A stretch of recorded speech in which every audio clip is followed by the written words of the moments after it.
मुख्यमंत्री फडणवीसांनी मध्यस्थी केली। राज्य सरकार सुप्रीम कोर्टात पक्षकार होणार आहे। हत्तीणीची निगा राखण्यासाठी डॉक्टर्सचं पथकही नेमणार आहे।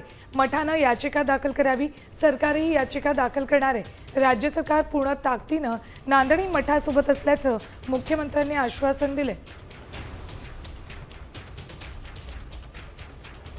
नांदणी मठाची महादेवी हत्तीणीला परत आणण्यासाठी म्हणून आज महत्त्वाची बैठक मंत्रालयात पार पडली। यावेळेला सरकार कोर्टात पक्षकार होणार असल्याचं मुख्यमंत्र्यांनी सांगितले।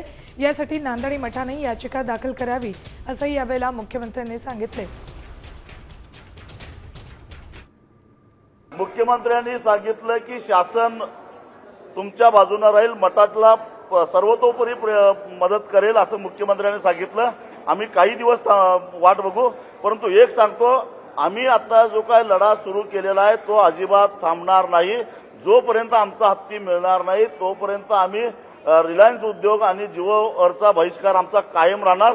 उलट त्याची व्याप्ती आम्ही वाढत जाणार आहोत। मुख्यमंत्र्यांनी न्यायप्रविष्ट बाब आहे म्हणून हात वर केला, परंतु रिव्ह्यू पिटिशनमध्ये सरकार तुमच्या बाजूने राहील असं सांगितलं।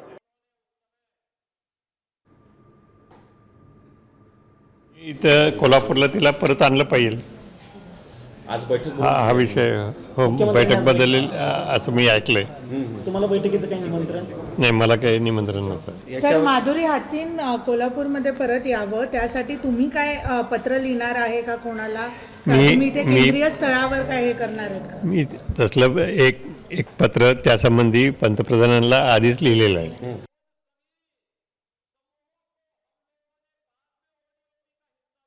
मुख्यमंत्री साहेबांनी सांगितलेलं आहे की या प्रकरणामध्ये आपण पूर्ण सहयोग प्रदान करू असं त्यांनी सांगितलेलं आहे। आता त्यांच्यावरती विश्वास आहे, बघूयात त्यांनी कशा पद्धतीने आपल्याला सहयोग करतील। वकिलांच्या बरोबर चर्चा करून त्यांनी योग्य तो मार्ग निघेल। थेट जाणार आहोत नांदणी गावात। गावकऱ्यांच्या भावना काय आहेत जाणून घेऊया। आपल्या सोबत आहेत आमचे प्रतिनिधी रणजित माजगावकर। रणजित, बैठक झालेली आहे इकडे मुंबईमध्ये, त्याबाबतचा निर्णय गावकऱ्यांपर्यंत पोहोचला असेल, काय त्यांच्या भावना आहेत? आज सकाळपासूनच गावकऱ्यांचं लक्ष मुंबईतल्या बैठकीकडे होतं आणि आता ही बैठक संपलेली आहे।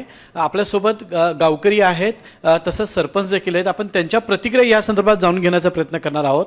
मुंबईमध्ये बैठक झालेली आहे, राज्य शासन आता पार्टी होणार आहे, या निर्णयाकडे कसं बघता तुम्ही? खूप स्वागतार्थ आहे।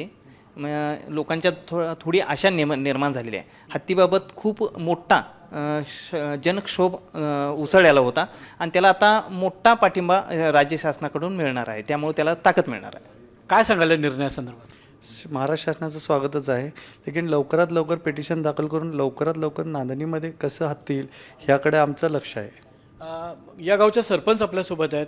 मॅडम, काय सांगाल? मोठा जनसमुदाय रस्त्यावर उतरला होता, आज मुख्यमंत्र्यांनी दखल घेतली, बैठक झाली, निर्णयासंदर्भात काय वाटतं? महाराष्ट्र शासनातर्फे त्यांचं मी स्वागत करते आणि नांदणी मठामध्ये महादेवी हत्तीने आम्हाला लवकरात लवकर परत यावी ही इच्छा आहे। कारण भैरोबा यात्रा आमची 15 दिवस अगोदर भरत होतं, त्यामुळं आमच्या गावात आनंद अजून काही दिसत नाही। त्यामुळं आम्हाला महादेवी हत्ती लवकरात लवकर परत मिळावी हीच माझी इच्छा आहे। माधुरी हत्तीचे माहूत आपल्यासोबत आहेत, ज्यांनी अगदी लहान मुलाप्रमाणे तिला जपलेले आहे। आपने अभी सुना होगा, क्या आपकी भावना है? देखो साहब, आप निर्णय ले रहे, जो भी भगवान किसके साथ में भला देना, भगवान के ऊपर को हमारी मर्जी है। भगवान जो किसका भला करेगा उसका भला करेगा।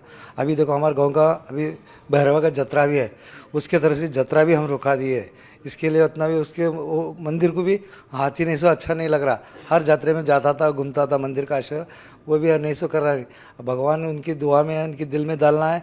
जो अभी फैसला अच्छा फैसला जल्दी हमारा हत्ती आना चाहिए। 5-6 दिनों से आप उसकी राह देख रहे हैं माधुरी की, कैसे बीते ये चीज? अभी बहुत हम लोग को बहुत तकलीफ हो रहा है, बहुत फीलिंग हो गया हम लोग को, क्या अभी सुकून नहीं लग रहा है। खाना पानी हर बच्चे और गाँव के लोग सब बोल बोल के बस हो रहा है, हाथी कब आता है कब आता है, यही मांग रहे बच्चे। बच्चा नाना हाथी किधर आएगा, नाना कब आता बेटे, ये बच्चे लोग को हम समझाते आ रहे हैं। इतना मुख्यमंत्र्यांनी दखल घेतलेली आहे, काय वाटते गावकरी म्हणून? इतका आनंद होतोय की आज आम्हाला नांदणीच्या वतीने आणि ह्या पूर्ण महाराष्ट्राच्या वतीने जो आज हत्तीने नेलेला आहे, तो दखल घेतलेला आहे, तो दखल आम्हाला फार अभिमानाचा आहे असं मी जाहीर व्यक्त करतोय। आपण पाहिलं की ह्या प्राथमिक स्वरूपातल्या प्रतिक्रिया जरी असल्या तरी प्रत्येकाच्या मनामध्ये आता आनंद आहे की मुख्यमंत्र्यांना आता यामध्ये दखल घेऊन आता नांदणीकरांच्या वतीनं जी याचिका दाखल होणार आहे त्यामध्ये पार्टी होऊन हत्ती लवकरात लवकर नांदणीमध्ये परत यावा अशी तयारी आता राज्य शासनाने दाखवलेली आहे. रणजित, धन्यवाद या संपूर्ण माहितीसाठी. आता isakal.com आहे देशातील नंबर 1 ची मराठी न्यूज वेबसाईट. प्रत्येक अपडेटसाठी isakal.com ला नक्की भेट द्या.